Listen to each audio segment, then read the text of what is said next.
மக்களே, இன்றைக்கி நம்ம வீடியோவில் என்ன பார்க்க போகிறோன்னா, மாவு எப்படி அரைக்கிறது, தோசை இட்லிக்கு எவ்வளோ ரேஷியோவில் போட்டால் கரெக்டாக வருங்கிற மாதிரி அந்த அளவு நான் உங்களுக்கு சொல்கிறேன். தேவையான பொருட்கள்: அரிசி, உளுந்து, வெந்தயம், தண்ணி. சரி, வாங்க வீடியோக்குள்ளே போகலாம். எவ்வளோ அளவு போடணும் பார்க்கலாம் வாங்க. இந்த உலக்குக்கு நான் 3/4 உலக்கு போடுறேன் உளுந்த. இதை ஒரு இதில் நம்ம ட்ரான்ஸ்ஃபர் பண்ணிக்கிடுவோம். இதை 3/4 உலக்கு உளுந்து எடுத்திருக்கேன். இதை அப்படியே போட்டு ஃபஸ்ட்டு 2 தடவை நம்ம உப்பு தண்ணி ஊற்றி கழுவிட்டு, அதுக்கடுத்து நல்ல தண்ணியில் ஒரு 40 நிமிஷம் ஊற வைக்கணும். சொக் பண்ணிவிட்டு அதுக்கடுத்து அரைக்க ஆரம்பிக்கலாம். 40 நிமிஷம் நல்ல தண்ணியில் தான் ஊற வைக்கணும், அப்போ தான் நல்லா வரும். தேவையான அளவு நான் தண்ணி ஊற்றுறேன். வாஷ் பண்ணுறோம். ஒரு ஆட்டிக்கு 2 ஆட்டி ஊற்றி கழுவிட்டு நல்ல தண்ணியை ஊற்றி கழுவிடுவோங்க. நல்ல தண்ணியிலையும் ஒரு தடவை கழுவிட்டு அதுக்கடுத்து ஊற வச்சுருவோம். நல்ல தண்ணி ஊற்றி நம்ம ஊற வச்சாச்சு. 2 தடவை வாஷ் பண்ணிவிட்டு நல்ல தண்ணியை ஊற்றி ஊற வச்சாச்சு.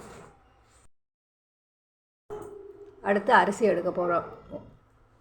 3 உலக்கும் ஒரு அரை நான் எடுக்கிறேன். அது கூட கொஞ்சம் வெந்தயத்தை ஆட் பண்ணுவேன். இந்த உலக்குக்கு 3 உலக்கு ஃபுல்லாக நிறச்சும் ஒரு அரை போடுறேன். நான் ரேஷன் அரிசியை போடுறேன். நீங்கள் அதில் குண்டு அரிசி இருக்குமா, அந்த அரிசி போடுறேன்.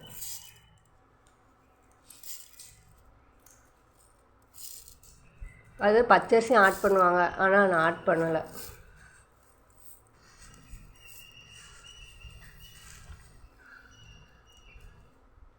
ரெண்டு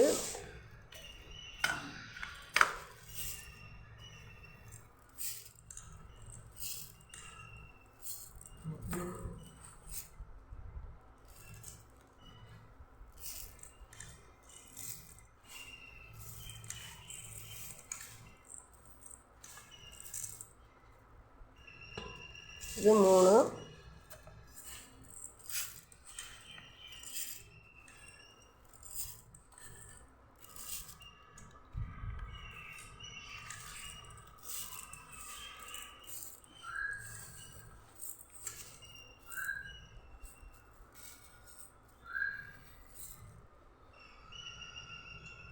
3 ஒரு அரையும் போட்டுக்கோங்க.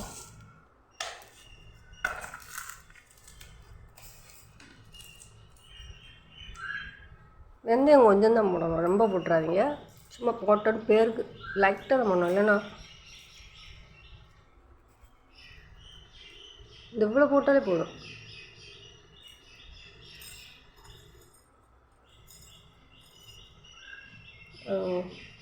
சும்மா லைட்டாக கொஞ்சம் தான் பண்ணணும். அதுக்கடுத்து இதையும் 3 தடவை நல்லா வாஷ் பண்ணிவிட்டு அதுக்கடுத்து நல்ல தண்ணியில் சொப் பண்ணிடணும். ஒரு 40 நிமிஷம், 40 நிமிஷம் ஊறினோடனையும் உளுந்தும் அரிசியும் ஊறினோடனே நம்ம மாவாட்டணும். அரிசியும் உளுந்தையும் இந்த ரேஷியோவில் நம்ம இது 3/4 உலக்கு எடுத்திருக்கேன் உளுந்து. அரிசி 3 பங்கும் ஒரு அரை பங்கும் எடுத்திருக்கேன். அரிசி கூட கொஞ்சமாக வெந்தயத்தை ஊற வச்சுருக்கேன். இதை 40 நிமிஷம் ஊற வச்சுருக்கேங்க. அதுக்கடுத்து நல்லா ஊறினவனையும் நம்ம அரைப்போம். ஓகே, பாய். அடுத்த வீடியோவில் சந்திப்போம். இது இட்லி தோசைக்கு நான் சொல்கிறேன். ஓகே, பாய். நெக்ஸ்ட் வீடியோவில் சந்திப்போம் மக்களே. பாய்.